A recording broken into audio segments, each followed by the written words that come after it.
Welcome, one and all, to another edition of the Defo Show with Lubie here on the 5 Reasons Sports Network, brought to you by Water Cleanup of Florida.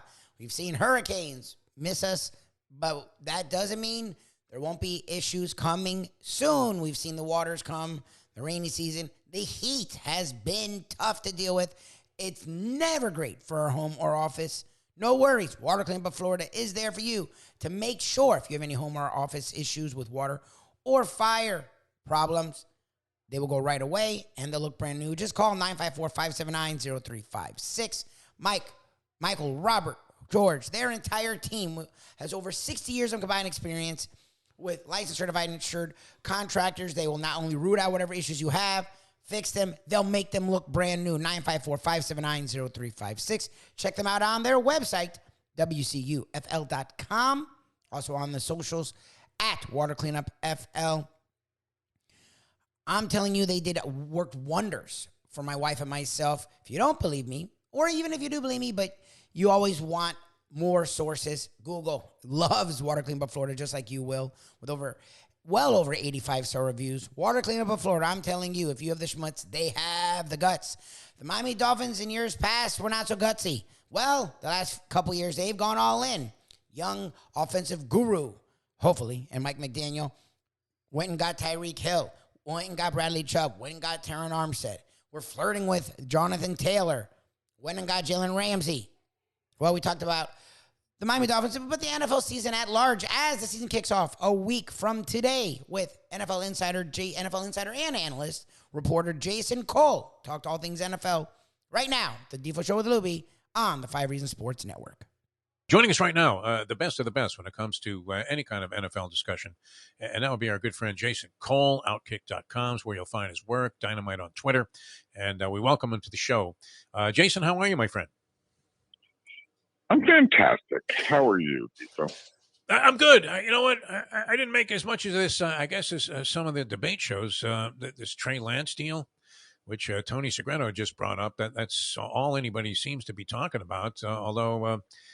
it seemed fairly straightforward, right?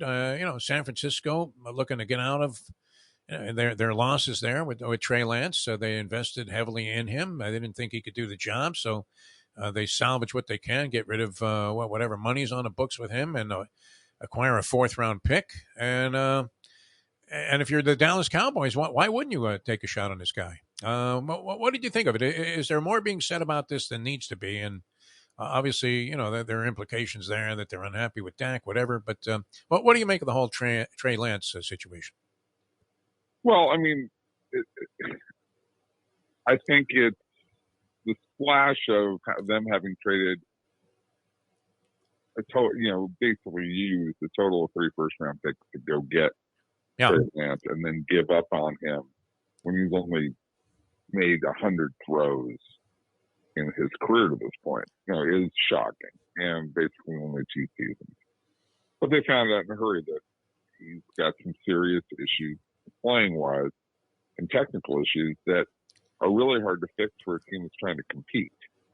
The other thing is that they're going with a more traditional drop-back style of passer, and so you have to run 2 different offenses. If Trey Lance is your quarterback, you have to run one that works for him where you're running a lot, or you have to use one that works for a guy like Brock Purdy / Sam Darnold.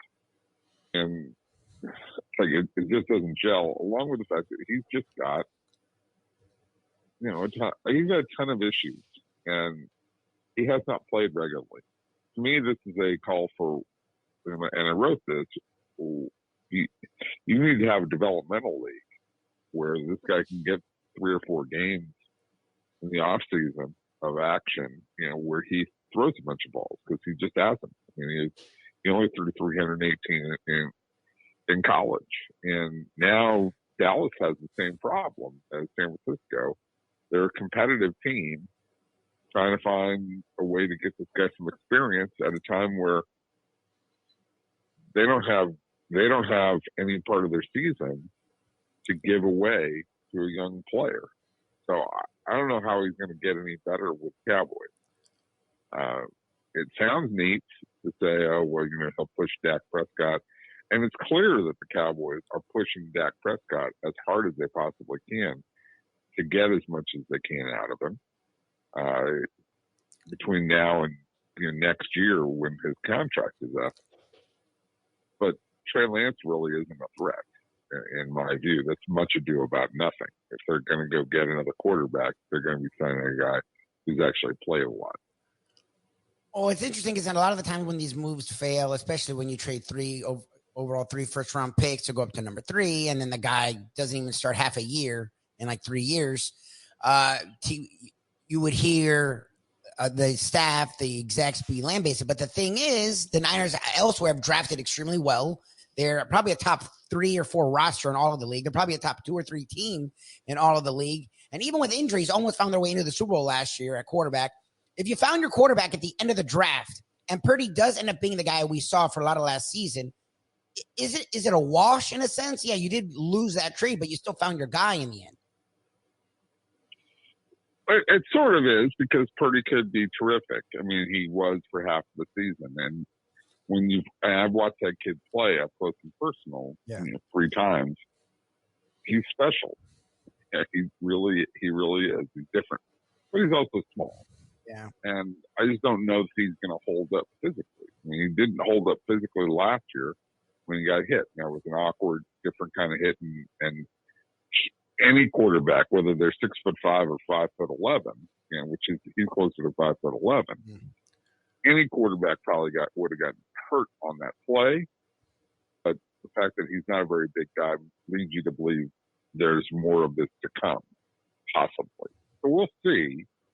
And maybe it's a wash, but it's still hard to swallow that they gave up 3 first-round picks for a guy who was gone in essentially less than in 2 years. Yeah.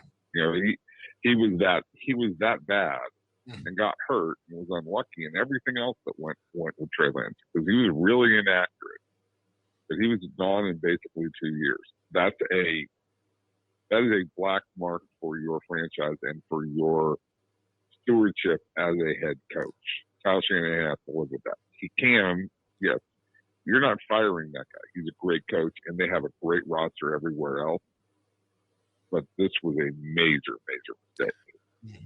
No doubt, colossal error, and one of those ones, in certain circumstances can, cast a pall over a franchise for a long period of time. All right, while we're on the subject of quarterbacks here with Jason Cole of Outkick.com, the rookie quarterbacks that were highly touted, in all of the 3 of the top 4 picks, rookie quarterbacks. Do you see any of them in favorable situations? Because it seems like Carolina's doomed there with Bryce Young to be not a very good team this year. C.J. Stroud, people are wondering, what he's going to do, if he's going to have the ability to hold up and take a lousy Texans team to any kind of growth. And Richardson, Lubie hates Richardson. Thinks that this is the biggest mistake in the history of NFL drafting. I think he's raw, and he's going to take a couple years. He thinks he's going to eclipse Jamarcus Russell as one of the biggest busts in draft history. Whoa. Yeah. I never said that. Why does he do that? I don't know. I had to use some kind of reference here, but you continue to work with him. That is true.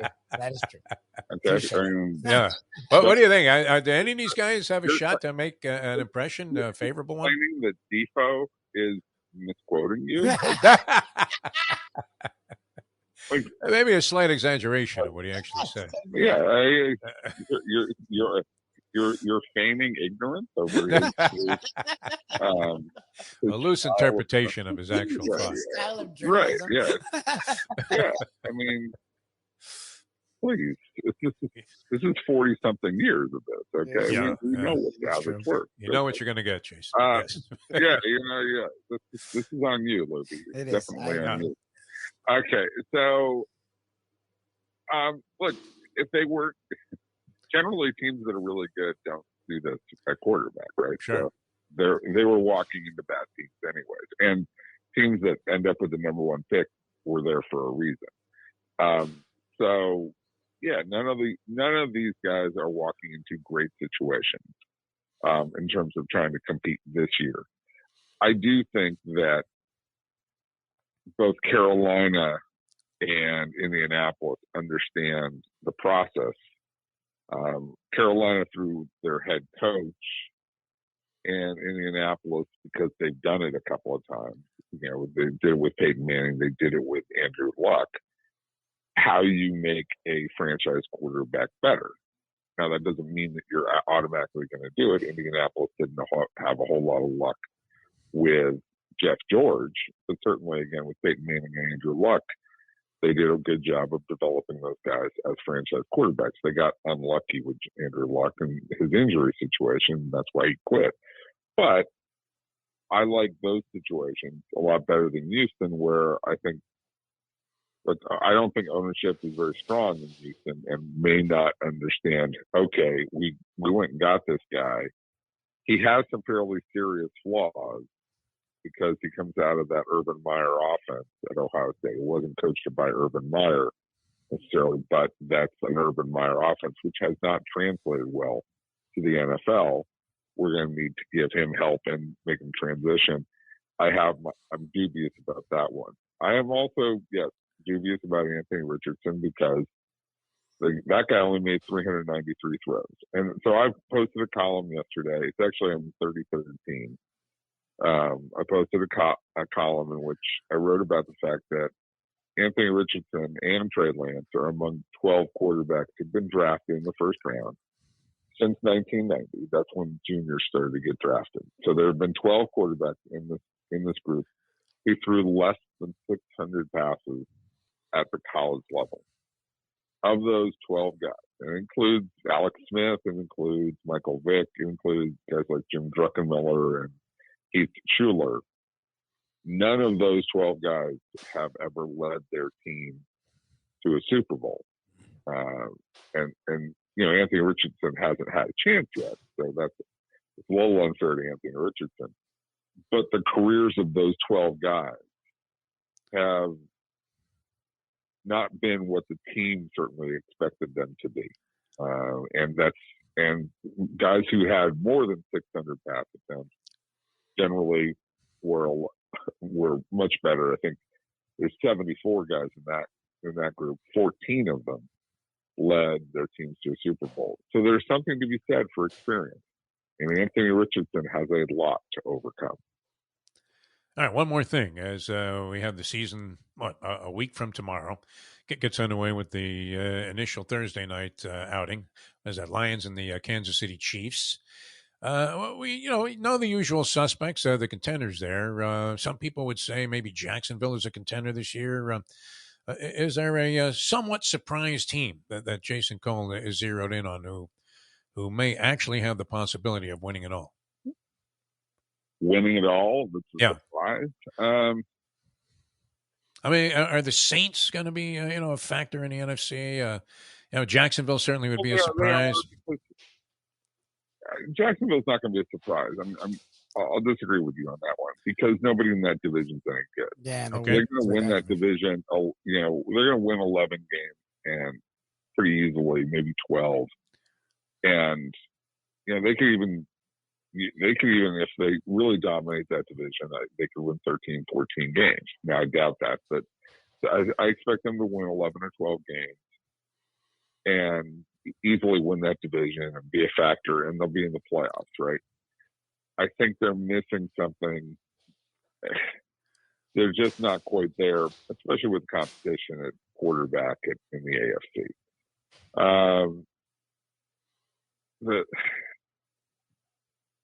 I don't know if there's a team. There are a bunch of good teams that I think, okay, if things fall into place, it can be interesting. New England is like that. They have a solid base. They just don't have a lot of stars. They could be a 7-win team.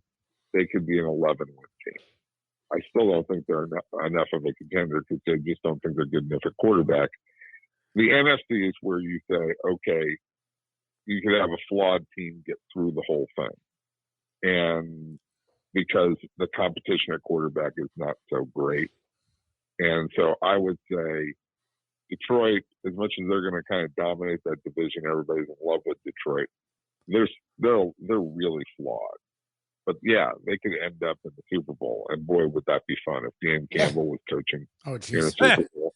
Like that would in Las Vegas too. Oh my God! Dan Campbell in Las Vegas. I mean, you might as well. Did you see him like have the Siegfried and Roy Tigers by his side? Yeah, they'd be on. The Tigers like would just like as he walked up and down the sideline, they would walk with him in unison. It would just he might even put one in a headlock. Exactly. Yeah, right. Like, and they would just be completely. They would just move at his pace. Like it would be completely obedient to him. Be tremendous. Yeah, and then like the trapeze people over the top. Right, like it would be such a show if Dan Campbell was in the Super Bowl. I mean, like that. That's spectacular to me. A perfect thing too, because all of those guys that got suspended could gamble their brains out on the exactly. on the game and be able to get maybe some inside information if you followed them into the line. It's and that's how half those guys will be like at halftime instead of in the meeting they'll be at the bookie. Placing their halftime bet, stuff like that. I mean, in the spirit of Alex Karras, unbelievable. This team. Yes, I know it'd be fantastic. How many? Let me go back to this. This is along the lines of Manny Mota. How many people know about Alex Karras? More than knew Manny Mota, or less than? I would say more than Mota because of gambling stuff, because his acting career. Sure, and then the acting. Blazing Saddles. Definitely. When he hit the horse, you couldn't forget that. They probably know more from that than they do from his football playing. Oh, yeah. Absolutely. They know more about it from his acting career. Yeah. I mean, and he was a great player. I mean, was he Hall of Fame caliber, Karras? Did he make the Hall of Fame? I guess he was disgraced with Horning, with the gambling thing.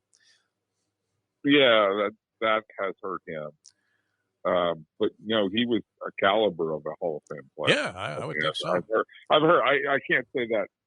I saw that myself. I mean, I was alive. But yeah. I mean, I unfortunately, in terms of chronology, did see Alex Karras play. So, but I was there when Sammy Baugh suited it up. I think for the first time. You were doing interviews with Sid Luckman. About it, I asked about what it was like to be the leading Jewish quarterback. Yes. Sid Luckman. Yeah, Sid Luckman was like oh my God. The original Loop. I didn't say that. I think I was in shul with Sid Luckman. I'm schwitzing. This is what my mother in New York back in my mother in New York. She's listening to you. I interviewed Luckman one time in he had a place in near where was it? It was in Miami Beach. Yeah. But it was near what's that little tiny community that has the golf course? Why am I forgetting that right Indian now? Creek? Indian Creek? No, it was north. It was near the Broward County border. Sunny Isles? Right there on the. I don't know. Yeah, you got us. And we only live here, but we have no idea. Yeah, right. Nobody goes to Dade County anymore. Anyway, Jason. Yeah, it's the foreign turf. Big shop.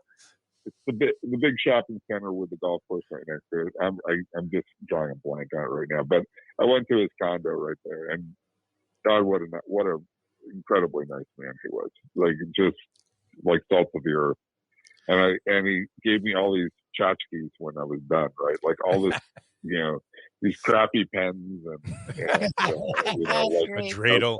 It was just all this with a leather helmet on it.